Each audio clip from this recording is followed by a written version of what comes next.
মাগরিবের নামাজের পরে 6 রাকাত আওয়াবিন নামাজ আছে। কাজী শৌকানি নাইলুল আওতারের মধ্যে উল্লেখ করেছেন। হাফিজুল হাদিস ইমাম মুনজিরি রহমাতুল্লাহ আলাইহি আত-তারগীব ওয়াত তারহিবের মধ্যে উল্লেখ করেন, আল্লাহর নবী বলেন, উম্মতেরা গো,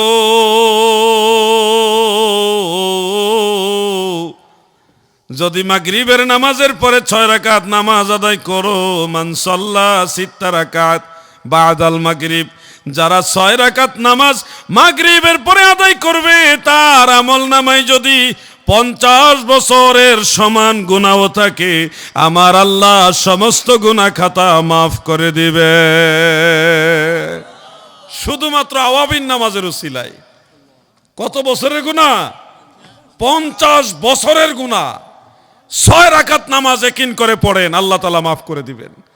আমার দয়াল নবীজি আরো বলেছেন, এই আওয়াবিন নামাজ যদি আপনারা আদায় করেন, 6 রাকাত নামাজ যদি আদায় করেন, ফিলিস্তিনের জেরুজালেমে বাইতুল মুকাদ্দাস মসজিদুল আকসায় ওইখানে লাইলাতুল কদর উদযাপন করলে, লাইলাতুল কদর পালন করলে যত নেকি হওয়ার কথা গো, আমার দয়াল নবী বলেন, আওয়াবিন নামাজ পড়লে ওই সমান নেকি আপনার আমল নামায় দিয়ে দিবে।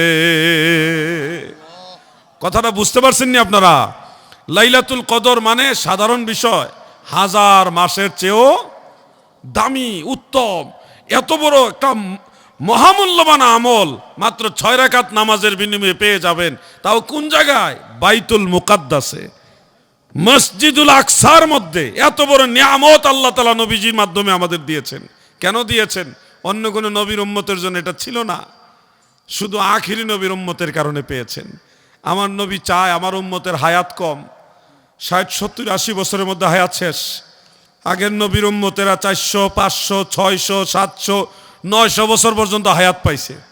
কত লম্বা লম্বা হায়াত। আমার গুনাহগার উম্মত হায়াত পাবে কম। এই অল্প হায়াতের মধ্যে কিভাবে তারা পরপারে সহজে পার হবে, এই জন্য আমার দয়াল নবী আল্লাহর কাছ থেকে স্পেশাল কিছু সুযোগ সুবিধা আমাদের জন্য নিয়ে আসছে। নবীর কথা যদি মানো, আমার নবীর কথা যদি মানো, দুনিয়া তো ভয় নাই, মরার পরেও কোনো ভয় থাকবে না। আমার আল্লাহ আমাদের সবাইকে আমল করার তৌফিক দেন, মহব্বতে বলেন আমিন। সবাই বলেন আমিন। কুমিল্লা এলাকার একজন আলেম, আল্লাহ তাকে হেদায়েত দান করুক, তিনি কিছুদিন পরে পরে বিভ্রান্তি ছড়ায়, উম্মতের মাঝে ফিতনা ছড়ায়। তিনি বললেন যে জোহরের নামাজ 12 রাকাত, এটা কোনো হাদিসে নাই। এই ধরনের কথা যখন শুনি মাঝে মধ্যে বিশ্বাস করতে পারি না। ওনার এই কথাগুলি কিভাবে বলে ফেলে? একটা জিনিস না জানলে আরেকজন আলেমকে জিজ্ঞাসা তো করবে, আরো 10 জন ভাইকে জিজ্ঞাসা করবে এটা জানেন কিনা। যেটা আমরা করি, আমরা কোনো বিষয়ে যদি কনফিউশনে পড়ি, সাথে সাথে বড় বড় আলেমদের নক করি যে ব্যাপারে আপনার কাছে কি দলিল আছে। কিন্তু আশ্চর্যের বিষয়, ওই যে দয়াল নবীজি বলছে সবচেয়ে উত্তম হবে আলেমরা, সবচেয়ে নিকৃষ্ট হবে আলেমরা। ইনারা বলে দিলেন যে 12 রাকাত জোহরের নামাজের কোনো হাদিস নাই।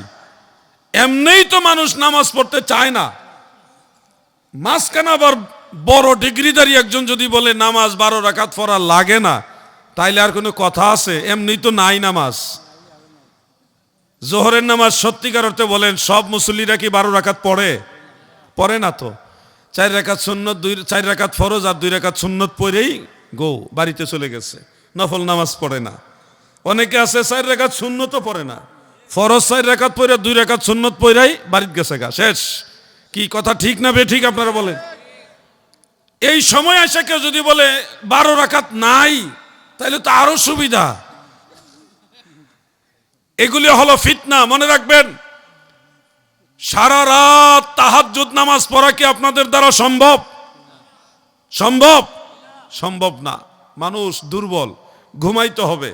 সারাদিন চাকরি নকরি, ব্যবসা বাণিজ্য, ক্ষেত খামার পরিশ্রম করেন, এরপরে যদি রাত্রেবেলা একটু বিশ্রাম না নেন, পারবেন না, হয় না। এটা মানুষ, মানবীয় দুর্বলতা আছে। আমার দয়াল নবী জানেননি আপনাদের জন্য কি নিয়ামত দিয়েছেন।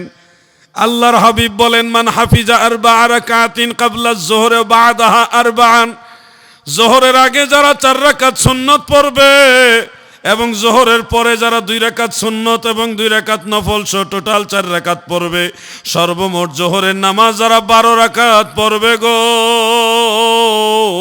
দয়াল নবীজি বলেছেন সারা রাত তাহাজ্জুদ নামাজ পড়লে যত নেকি, ওই সমান নেকি আপনার আমল নামায় লিখে দিবে। দয়াল নবী তুমি গুণমণি, দয়াল নবী তুমি গুণমণি,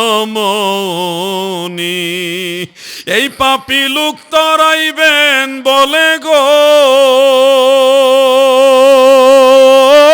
নবী, পাক কোরআনেতে শুনি গো নবী। দয়াল নবী তুমি গুণমণি, বলুন না দয়াল নবী। শোনেন, কষ্ট হইলেও কয়েকটা কথা বলি, এগুলো কাজে লাগবে। ওয়াজ অনেক রকম আছে, কিন্তু আমলের এই ধরনের ওয়াজ খুব কম। নবীজি মেরাজে গেলেন, 7ম আসমানে ইব্রাহিম আলাইহিস সালামের সাথে দেখা। ইব্রাহিম নবী বললেন আপনার উম্মতকে বলবেন তারা যেন জান্নাতে গাছ লাগায়। জান্নাতে কেমনে গাছ লাগাবে? যে একবার যদি লা হাওলা ওয়ালা কুওয়াতা ইল্লা বিল্লাহ পাঠ করে আল্লাহ তাআলা জান্নাতে গাছ লাগায় দিবে। বলেন না, একবার বলেন সুবহানাল্লাহ। বলতে বলছি, বলেন লা হাওলা ওয়ালা কুওয়াতা ইল্লা বিল্লাহ, বলেন সবাই।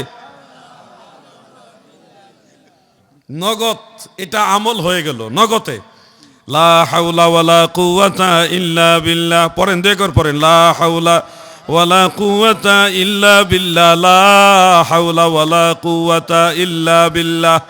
এই তাসবিহ আপনারা পড়লেন, আমি একটু জোর করে পড়াইলাম। পড়াতে কি লাভ হয়েছে জানেননি? এটা জান্নাতের গুপ্ত ধনভাণ্ডার। এই তসবিহ পড়ার সাথে সাথে আল্লাহ জান্নাতে গাছ লাগাইছে, সেই গাছের মধ্যে অগণিত পাতা, অসংখ্য মুখে অগণিত মুখে মাওলার নামের জিকির করবে, তসবিহ পড়বে।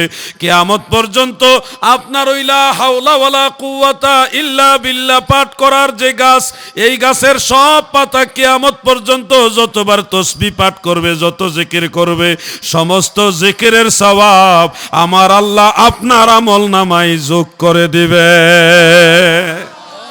এই পাপী লোক তরাইবেন বলে গো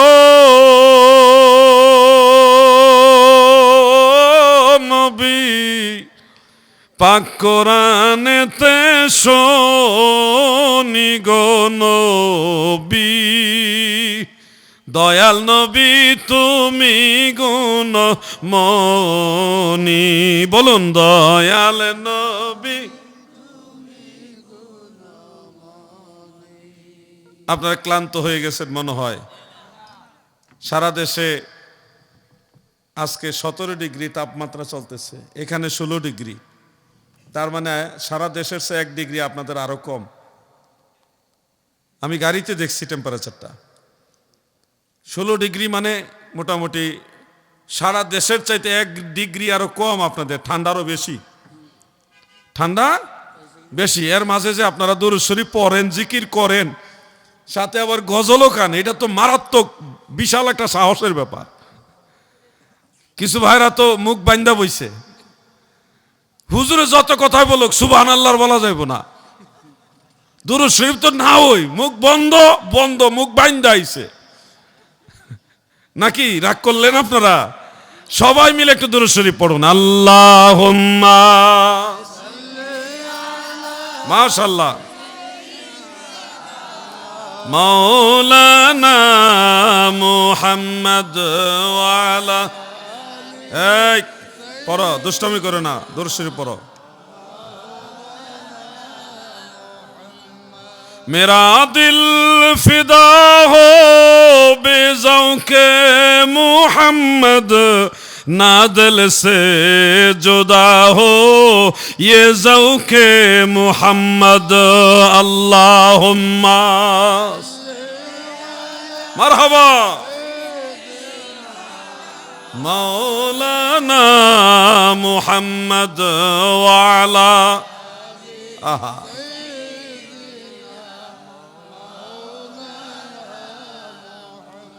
আচ্ছা, আপনারা যে দুরূদ শরীফ পড়েন, আমি তো গুনাহগার মানুষ, নিঃসন্দেহে আমি গুনাহগার। আমার যদি এত আনন্দ লাগে, দয়াল নবীজি আপনাদের দুরূদ শরীফের আবার শুনলে না জানে কত আনন্দিত হয়, না জানে কত খুশি হয়। নাকি হুজুর, মানুষ যখন দুরূদ শরীফ পড়ে আনন্দ লাগে না? মনের ভিতরে একটা আনন্দ বিরাজ করে, খুশি লাগে। আমার নবীজি না জানে কত খুশি হয়। আল্লাহর হাবিবের মহব্বত নিয়ে আরেকবার পড়েন, আল্লাহুম্মা সাল্লি আলা আহা মাওলানা মুহাম্মদ ওয়া আলা মারহাবা।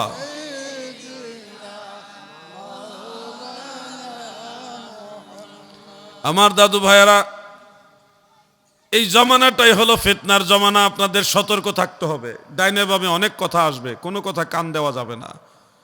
শামসুল উলামা সাহেব কেবলা ফুলতলি রহমাতুল্লাহ আলাইহি যেভাবে আপনাদের চলতে বলেছে ওইভাবে চলবেন। নতুন যত ঝামেলা আসবে বাদ দিয়ে দিবেন, এগুলি গ্রহণই করবেন না। আপনারা আসরের নামাজ কয় রাকাত পড়েন? অনেকে চুপচাপ যে আমরা তো নামাজই পড়ি না। কয় রাকাত তো যারা পড়ে তাদের জন্য। আসরের নামাজ সর্বমোট কয় রাকাত?